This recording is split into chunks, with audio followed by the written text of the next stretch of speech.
Joining us via the magic of Skype, she is the Invicta bantamweight champion and just one hell of an analyst. I believe our first female guest as well. Sarah Kaufman joins us here on the show. Hi, Sarah. How are you? Hi. Good. I can't see you, but hopefully you can see me. I can see you, and don't worry, you're not missing anything. Okay, great. Are you a big Batman fan? No. What's up with the Batman thing? Oh, I'm just at the gym, and that is Adam, my coach. He's big into Batman, and his son's big into Batman. Oh, I see. All right. Well, let's get to it. We got some things I want to talk to you about what's next for you. But over the weekend, let's start with that main event and work our way backwards. Very simply, why did TJ Dillashaw win on Saturday? What did you see? I think the biggest thing is TJ was a little bit more patient. He threw a little bit straighter. He did still throw loopy punches, but he would step off to the outside. So especially when he was landing, kind of like that right hand timed at the same time as Cody. When he'd step off, he'd throw his right hand and move his head offline to the left. So when Cody would come back with that left hook, if his cross didn't land, TJ would get there first. And I think that's what we saw. Were you surprised that this fight was actually shorter than the last one? You know, I actually thought like either of them could win. It was going to be a matter of who would connect first. And I think we saw Cody connected first, but then as he ran in, he got clipped, kind of like the first fight. And I'm not really surprised that happened in the first round. I think it could have happened in the first. I think it could have happened in the third. But that scenario was going to play out for one of them within that fight. What do you make of the technical progression of TJ Dillashaw? You know, in the first fight, there was a little bit more kicking involved. In fact, Cody got dropped in the second round with some kicking. This one, to me, he seemed much more comfortable in the pocket exchanging. Or is that just my imagination? He looked really comfortable. He looked really calm. And, you know, I don't know if that's who he was training with, his training partners, or just they had that feeling that this was how the fight was going to go and that Cody would come in, especially having been finished, you know, his first loss. He wanted to come back, you know, represent the Team Alpha Male name, and I think really finish TJ. And that kind of angst and that anxiety showing in the fight, he just wanted to get it done. And I think that Cody rushed it a little bit, and TJ was just confident in being smooth and being relaxed and finding his moments. Exchanging in the pocket and being comfortable doing that, is that something you're born with, or can that be really developed over time? I think it can be developed a little bit, but you definitely, it needs to be worked on, but it's something you have or don't have. Like some people just naturally do not want to get hit, and while it can be learned slightly, you're going to have that previously. And so I think TJ, he's been in a lot of fights where he's being hit. I mean, we've seen what eye is it? His left eye on the screen, his right eye. You know, we see that kind of same marking happen a lot, because I think he gets in those fights and he will get hit with that left hook a little bit, and his eye will kind of start to swell. But in that, he's had so many fights where this has been a thing. He's really comfortable getting into the firefight, and he's gotten way better at it. And you can see that in the moment, he now has his eyes open. As they say, when he's throwing that right hand, he's stepping offline. And then he's just really fluid in coming back with his returns. You know what? The only thing I didn't really understand was the ending sequence. They both throw the right hand 3 times in a row, but you can see each time TJ throws it, he gets further and further off the line, and Cody didn't. I'm wondering, like, how, it's just confusing to watch. I'm not sure exactly what I'm asking, other than to say, don't you find that a little weird? I actually will use like a right hand twice in a row, 3 times in a row, because sometimes when you're off on that line, that's what's there to land. If their head slightly to your right and your head slightly to their left, it's hard to throw that left hook sometimes. It's hard to throw that inverted jab or the regular jab because of where they are. So if they're off on this side of me, I can duck my head and throw the right hand with a little bit of a loop, and it'll find their face. And so to throw it twice and then step offline, throw it even 3 times and step offline, as long as your head is off to your left, you know that all they can throw is the same thing. And so it's a little bit of that chicken fight. And TJ just did it better than Cody did. How did you score the co-main event? I had it, I had it 2-2 with the second round, the deciding round.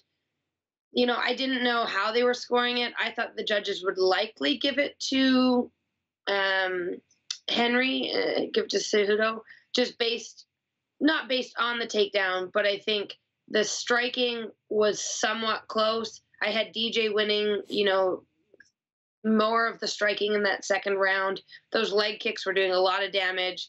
I did think that Henry was starting to find his range a little bit. But then, you know, the takedown with the ability to control on the top, I don't think that a takedown wins a round, but in a round where it is somewhat close, I can see the judges going that way. And maybe that's a product of, you know, how our scoring is. But I did have Cejudo what I thought the judges would give winning the second round. Let's talk about those takedowns for just a second. They were really interesting. He was catching those inside trips very effectively off underhooks. Even from overhooks, he would get a 50-50, and then he would find it. So I was really impressed by that. What do you make of the activity he did on top? Eventually, I think in the 4th or 5th round, I forget which one, he was credited by Fight Metric with a pass. Okay. But in the second round, there was no real pass. So in your estimation, how valuable was that control on top? Well, it definitely is effective. And when they talk about effective striking, effective grappling, being able to take someone down and control the fight and not let them up, that is effective. Now, is it trying to finish the fight? No. But we don't score a fight on trying to finish the fight. You know, if this was Pride rules, if this was, I think Risen uses the same rules. If you're scoring who tried to finish the fight, you would 100% give Demetrious that round. But being that he did get the takedown and Demetrious wasn't able to move, that is effective. It's not going to finish a fight, but it is effective in not allowing someone else to do something. I see. In terms of what Demetrious was showing you with his striking, it was pretty effective. I agree. I scored it for Cejudo. Okay, I'll say that up front. But part of me wonders if the judges didn't really credit DJ's leg kicks all that much. How much do you think that's a problem, not merely in this fight, but generally in MMA still, that you can do really nasty work on somebody and you just don't know if they count that stuff? I don't think that the judges score leg kicks as much as they do a strike to the face. I think one hard leg kick is so much more effective than even 5 kind of range-finding jabs. But something that hits the face is generally what I would think is the judges generally would score that a lot higher than that solid leg kick that potentially changes how someone's moving, how someone's able to shoot in, their speed. So I don't think that they score them that well. And I thought that Demetrious did an amazing job. Like, he attacked that leg, the inside of the leg, the outside of the leg, came up to the body. I also love that Cejudo later in the fight started landing some of his front kicks, but I don't think that they're scored as evenly as another effective striker or takedown would, even though they can change the outcome of a fight. Yeah, in your judgment, do MMA rules as they're currently not written exactly, but enforced by judging, do they incentivize headhunting? I think they do, because it comes down to like damage. One of the biggest criteria is effective striking and damage. And so I don't think that damage to the legs is as noticeable for a lot of people as like a big black eye or a big cut or, something like that would be. So I do think that it's definitely swayed towards, elbows, knees to the face, kicks to the head, anything that really involves the head, or if you can hit them in the body enough that they crumble, then of course that's good as well. But unless someone's falling over from the leg kicks, I don't think that they're always given as much value, even though they are doing, really a lot of damage. What's the most painful shot you've ever absorbed in a fight? I honestly don't think that I've ever really had a shot that I had the feeling of like, oh, that was terrible, which is fortunate. Uh, in my very first fight, I got kneed right in the face, and I just remember thinking I should probably not put my head there. But it wasn't a shot where I don't think I've ever. My nose hasn't been crushed. I haven't broken really anything in my face, so I'm pretty fortunate in that sense that I haven't had a big body shot land or a leg kick that crippled my leg. But I just mark up really easily, so there's that. There's always some trade-offs. Let's move ahead, looking to UFC 229. Conor McGregor and Khabib Nurmagomedov are going to face off. This is the fight everyone's going to be talking about. You know this for the next 9 weeks, maybe 9 years, to be perfectly honest. So let's get an early preview. What do you think the keys are to victory for both guys? I mean, it's a little bit easier to call that for Khabib, given the narrow nature of his skill set. So let's start with Conor. What really do you see as absolutely critical in terms of the conditions he has to establish to win? Well, I think he's going to keep his stance long, and so I think he has to be ready for Khabib to really dive at his legs because Khabib is fully willing. We've seen it in quite a few of his fights. He's willing to drop down, grab onto that ankle, and he's really good at holding on to it. So I think Conor has to be ready to stay low, get his body, move his feet. I don't think that he has to worry about Khabib striking. How Khabib comes in with his chin up.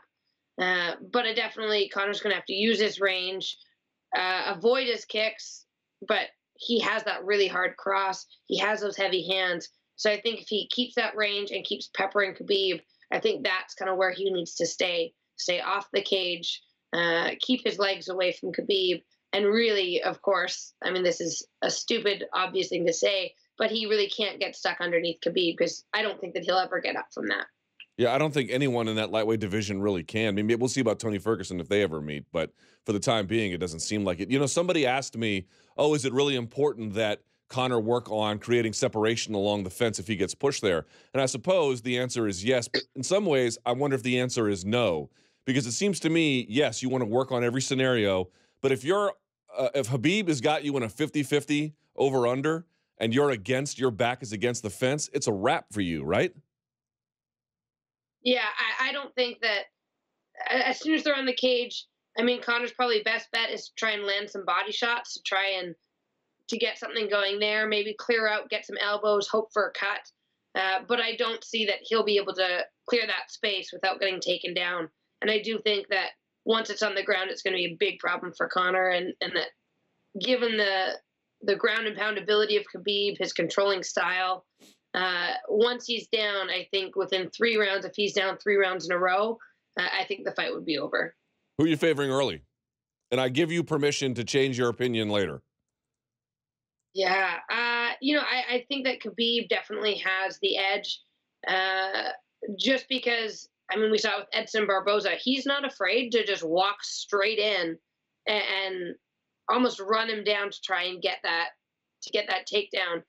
That being said, Edson's game relies on distance and relies on kicking range. So Khabib was able to do that without being too worried about the hands. Whereas I think he does have to be worried about Conor's ability and his power. And Conor will take a shot and does take a shot. He has that ability to kind of eat those big punches to fire back. So Khabib definitely has to be worried with that chin high. I feel like that's a big concern. No matter what, he's clearly been working on it, but in a fight, his chin is up, his hands are down.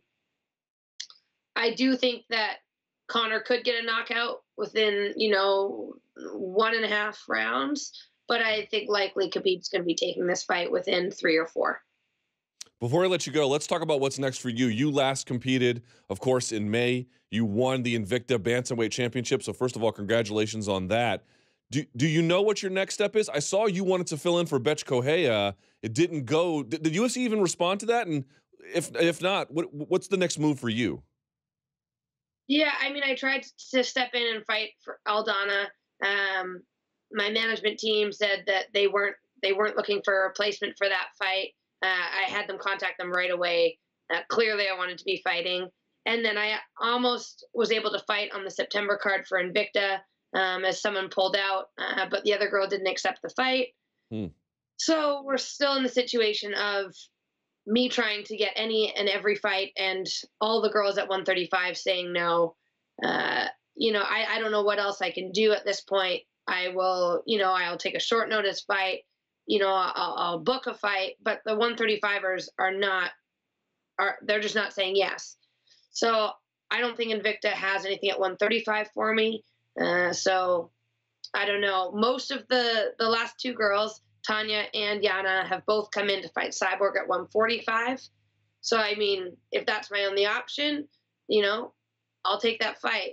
I'll be the third Invicta bantamweight to come in and fight Chris if that's what needs to be done. And I'm confident in winning that fight.